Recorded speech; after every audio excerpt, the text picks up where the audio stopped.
السلام علیکم ورحمۃ اللہ وبرکاتہ۔ آج ویڈیو نمبر 2 میں سبق نمبر 3 جملہ نمبر 2 کی تشریح کریں گے۔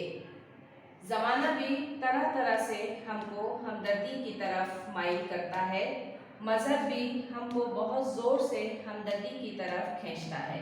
اس جملے کے حوالے سے تشریح کے حوالے سے مشکل الفاظ۔ مائل کے لفظی معنی ہیں راغب ہونا، مذہب، دین، معاملات، کاروبار زندگی، جائزہ، جانچ پڑتال کرنا، تہذیب، رہنے والے اور رہنے سہنے کا انداز، انتظامی امور، معاملات کا بندوبست کرنا، رواں دواں، جاری و ساری رہنا، سیرت پاک، آپ صلی اللہ علیہ وسلم کا اخلاق، چرند پرند، اڑنے والے اور چرنے والے جانور، حجر و شجر، پتھر اور درخت، جدید، نیا، قدیم، پرانا، ودیعت، سپردگی۔ اس حوالے سے تشریح۔ سب سے پہلے سبق کا نام لکھیں گے، قومی ہمدردی۔ اس کے بعد حوالہ مصنف مولانا الطاف حسین حالی کا تقلص۔ حالی خطاب شمس العلماء تھا۔ حالی نے نظم و نثر دونوں میں اپنا لوہا منوایا۔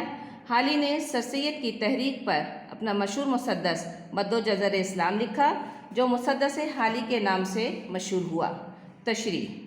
مندرجہ بالا جملے میں مصنف کہتے ہیں کہ اگر دنیاوی معاملات کا بغور جائزہ لیا جائے تو تہذیب، ملک اور ہر قوم اپنے لوگوں کو ہمدردی کے جذبے کی طرف مائل کرتی ہے تاکہ انتظامی امور اچھے طریقے سے رواں دواں رہ سکے۔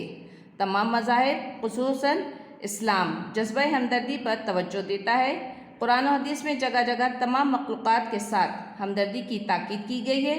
سیرت پاک صلی اللہ علیہ وسلم پر اگر نظر ڈالی جائے تو رسول اللہ صلی اللہ علیہ وسلم کی ذات مبارکہ ہمدردی ہی ہمدردی ہے، خواہ وہ انسانوں سے ہو یا حیوانوں سے، چرند پرند سے ہو یا حجر و شجر سے۔ چنانچہ ہمدردی ایسا جذبہ ہے جس کی تعلیم ہر تہذیب دیتا ہے۔ مرکزی مفہوم۔ مندرجہ بالا جملے میں مصنف ہمدردی کے جذبے کو واضح کرتے ہوئے بتاتے ہیں کہ زمانہ خواہ جدید ہو یا قدیم، ہر زمانے میں جذبہ ہمدردی کو اہمیت حاصل رہی ہے۔ ہمدردی کا جذبہ انسانوں اور حیوانوں کی فطرت میں ودیعت کیا گیا ہے اور اس کی تعلیم تمام مذاہب میں دی جاتی ہے۔ الحمدللہ جملہ نمبر 2 کی تشریح مکمل ہو گئی ہے۔